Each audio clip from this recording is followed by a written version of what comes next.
السلام علیکم. د سیلابونو په باره کې نننۍ ویډیو دا چې سیلاب څنګه راځي او دا ګلوبل وارمنګ څه شی دی. د ګلوبل وارمنګ او د سیلاب څه تعلق دی، د ډیفارسټیشن د سیلاب سره څه تعلق دی. نو دا نننۍ دا خبرې به په دې ویډیو کې ډسکس کوو. نو مهرباني وکړئ دا ویډیو تر اخره پورې وګورئ.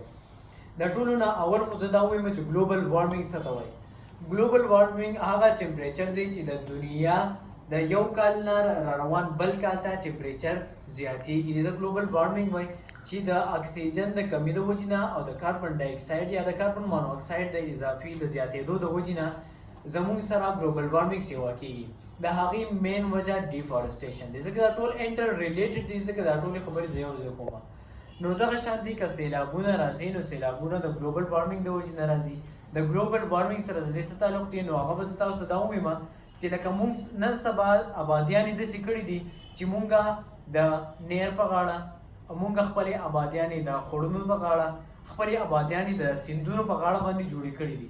د دې نه علاوه موږ که آبادي کوو نو په غر کې موږ په داسې ځایونو کې جوړ کړي چې د غر په لمنو باندې دي. ځکه چې د غر کې کم باران وشي، کم اوبه راشي، هغه په کم خړ باندې په کمه لار راځي نو په هغې کې ورته موږ کور جوړ کړی دی. موږ چې کور جوړو نو خامخا په هغه ځای کې چې کوم ونه بوټي نو هغه موږ څه کوو کټ کوو. او موږ خو داسې خلک یو چې بیا دوباره هغه ونې موږ نه نالو. ځکه چې موږ ډیفارسټیشن ته خوشحالیږو. موږ دا وایو چې ونه ماته فایده راکوي. ونه ماته صرف دا خبره موږ کوو چې ونه ماته فایده راکوي. دا فایده راکوي چې زه ونه خرڅه کړم ماله پیسې وکړي. زه د ونې نه فرنیچر جوړول غواړم نو ماته فایده راکړي.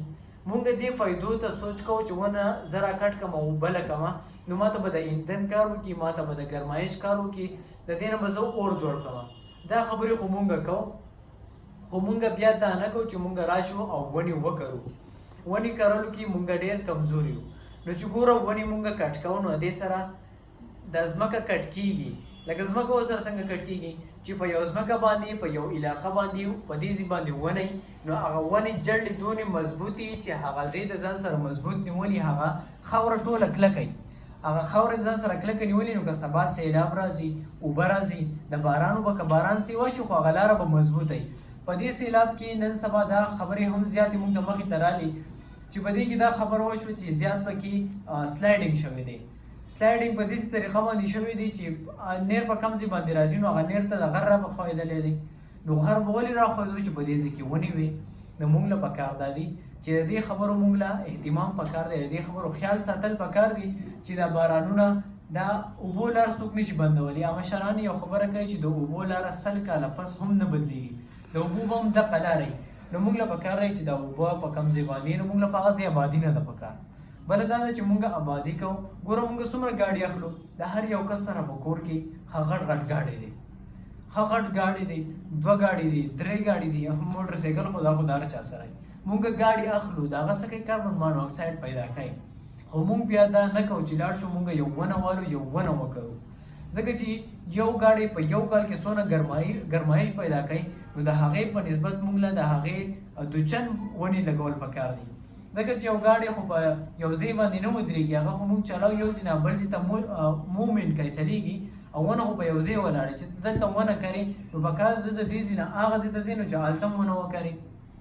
نو اول خو دا چې د اوبو په غاړه باندې کورونه یعنې آبادۍ، هوټلې، کورونه، سکولونه یا څه داسې د چکر ځایونه، رسټورنټ نه دي جوړول پکار. بل دا دی چې موږ او تاسو له د ډیفارسټیشن د دې خیال ساتل پکار دی، په دې کې کمی راوستل پکار دی، د ګلوبل وارمنګ خیال ساتل پکار دی چې موږ د کاربن ډای اکساید کمی وکړو، اکسیجن سیوا کړو، د راروان مستقبل سوچ وکړو. د دې خبرو زیات خیال ساتل پکار دی. بله خبره یو مین پوینټ پکې دا دی چې زیات خلک دا خبره کوي چې دا په کالام کې سیلاب راغلو جو کالام والا زیات ګناهګار دی، د هغوی د ګناه د وجې نه دا قدرتي آفات دي، داسې څه خبره نشته. دا د دې لار څوک نشي بندولی، دا د قدرت د طرفه دي. کنه که موږ داسې سوچ وکړو فارن ته که څوک تلي د هغه ځای ایکسپوجر چاته وي، د هغه ځای حالات چې وګوري، د هغه ځای د خلکو رهن سهن، د هغوی کارکردګي وګوري نو ته به دلته راشي شکر به ووایې چې زموږ په مسلمان ملک کې اوسېږو، ډېر ښه کارونه دلته کېږي. که هغه ځای په نسبت سره موږ خپل ملک والو بیا داسې که موږ راشو د پنجاب علاقو ته وګورو، اسلام آباد ته وګورو، بیا پېښور ته وګورو، بیا راشو دلته موږ خپل کلي کې وګورو نو د هغې نه ډېر کم زموږ په کلي کې که ډېر څه کېږي نو ډېر کم کېږي. او دا د الله پاک د طرف نه دی، د قدرت د طرفه دی. دا خبرې کول نه دي پکار. که دا خو نن په دې ځای باندې دی د اوبو دا لاره خو چا بنده کړې نه ده، اوبه دې ځای نه روانې دي زیو په 400 باندې ورلې پرونه ته لار بند وه. نو مسله دا ده دلته په ملکان درګۍ کې څومره لانجې وشوې قصې پکې رالي، په اکوړي کې اباسین باندې څومره مسلې رالي، دلته موټروي فیز 1 او فیز 5 دا ټولې بندې وې، دلته پکې سلایډینګ شوی و، زموږ دا موټروي M1 بنده وه. نو دا ټولې قدرتي آفات دي، موږ له دې خبرې نه دي کول پکار. نو مهرباني وکړئ د دې خبرو نه اجتناب وکړئ. تھینک یو.